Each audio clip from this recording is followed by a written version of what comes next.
So,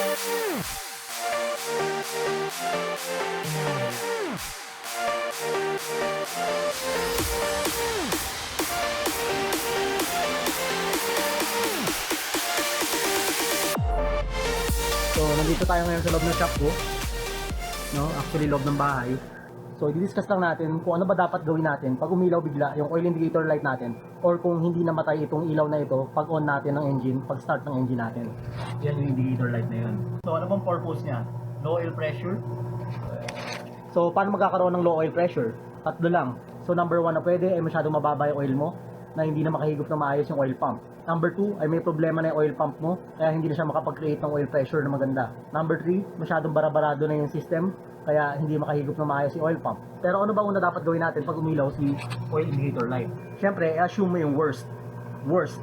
Kasi pag hindi mo i-assume yung worst na pwedeng mangyari, ay pwedeng masira yung makina mo. So ano ba yung worst? Yung worst na dapat i-assume mo ay hindi talaga makapag-create ng oil pressure. At dahil hindi makapag-create ng oil pressure, ang mangyayari, pwedeng masira yung makina mo pag tuloy-tuloy mo yung paandarin yung makina. Tandaan na ang makina ay kailangan ng oil pressure para sa mga gumagalaw nitong mga pyesa sa loob ng makina at hindi ito magasgas. Kagaya nitong mga bearings na to, di ba? Pag hindi mo in-assume yung worst at talagang walang oil pressure, ay ito ang mangyayari. Magagasgas yung bearings nyo, di ba? Hindi kagaya nito ay maayos pa yung bearings. Ito, puro gasgas na. Dahil nagre-rely sa oil pressure yung bearing ng engine. Pag walang oil pressure, ang mangyayari, madadamage talaga yung bearing at madadamage din yung journal bearing ng part ng engine na nagro-rotate. Kagaya nito, itong crankshaft na to, ito yung pinaka-bearing. Diyan siya nakadampi. Kaya kung titingnan mo, metal to metal contact siya. Ito yung journal ng crankshaft, tapos ito yung bearing. Metal to metal contact yan pag walang oil pressure. Mag-iinit, mag-friction itong journal papunta dito sa bearing na to. At sa bearing na to, dito makikita itong butas na to, dito lumulusot yung oil pressure para mag-spread dito sa bearing na to yung oil pressure. So dahil inassume mo ang worst na hindi makapag-create ng oil pressure at makakasira sa makina pag walang oil pressure, so ano dapat mong gawin? Ang dapat mong gawin ay dapat patayin mo agad pero dapat nasa safe place yung kotse mo pag pinatay mo yung makina. So igilid mo agad yung kotse mo sa gilid ng kalsada tapos patayin mo agad yung makina para maiwasan yung further damage sa engine dahil wala nga itong oil pressure na. Kung nasaan ka man nabutan, kung saan mo pinatay yung makina, wag mo na subukan paandarin ito. Dahil sabi ko nga, assume the worst at walang oil pressure. So ano mong gagawin? So una mong gagawin ay dapat i-check mo yung oil level mo. Bunutin mo yung dipstick mo, i-check mo yung level niya kung nasa tamang level pa. Minimum or maximum ang range. Pag kulang ito, tsaka mo lagyan ng oil hanggang nasa tamang level yung oil, tapos subukan mo paandarin ulit.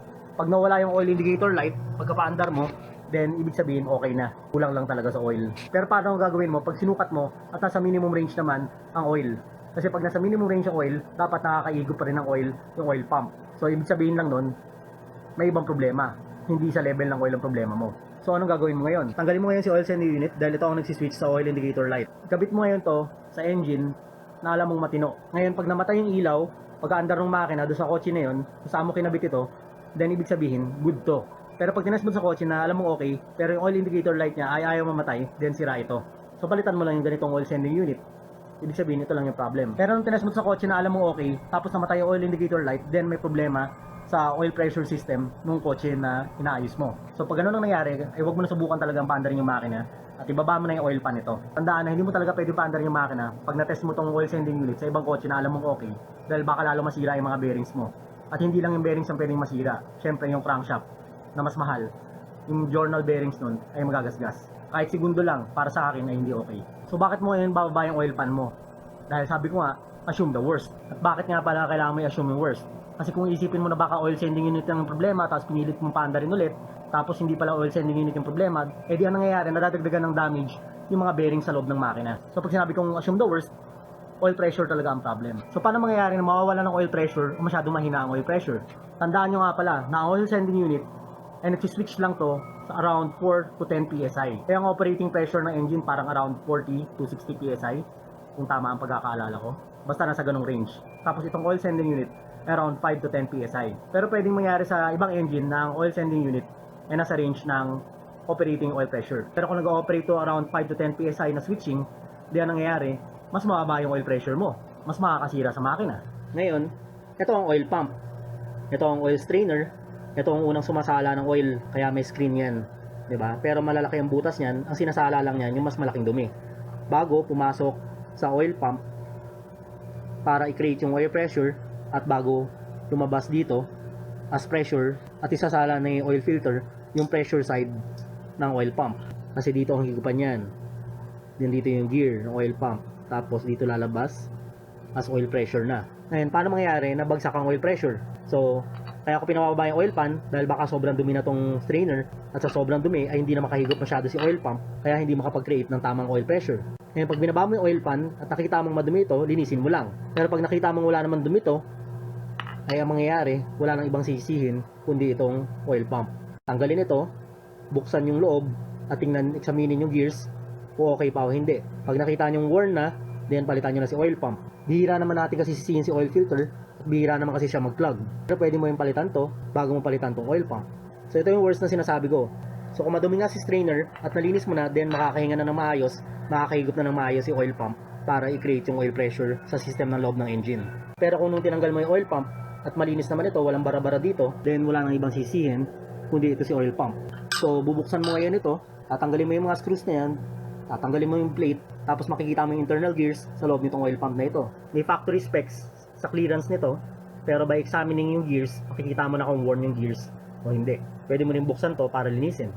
Ngayon, pag nakita mo na okay naman yung gears, nung in-examine mo, so isa rin pwedeng maging dahilan kung bakit ayaw mag-create ng oil pressure ay dahil si oil pressure regulating valve. Ito yung oil pressure regulating valve. May pin dito, baka mangyayari, naka-stock open siya, kaya ayaw mag-create ng oil pressure or damage yung piston ng oil pressure regulating valve. So, kailangan bunutin mo yung pin, ilayin mo yung piston, examinin mo yung spring. So, ito makikita mo yung oil pressure regulator valve. Ito yung pin, ito yung shim, tapos may spring sa loob, tapos mayroong piston. Yung piston, tinutulak ng oil pressure to a certain extent, depende sa spring load. Tapos, i-release niya yung excess oil pressure sa isang port dito para pabalik ulit dito sa inlet ng oil pump.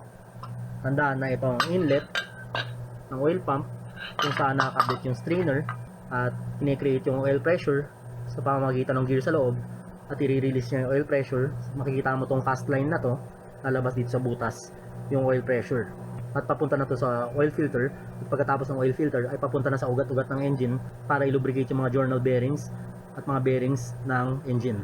So yun lang, tandaan natin na always assume the worst to prevent more engine damage. Kasi the moment na umilaw pa nga lang yung oil indicator light mo or pinaandar mo yung engine tapos hindi namatay yung oil indicator light mo for ilang seconds, ay nakaka-damage na kahit papano yung pag-andar niya ng walang sufficient oil pressure. So that's all. Kung gusto niyo makita yung loob ng oil pump at kung paano ito nag-ooperate, comment lang kayo para bumuha ako ng video na yon. So that's all. Thank you for watching this video and don't forget to subscribe to my YouTube channel.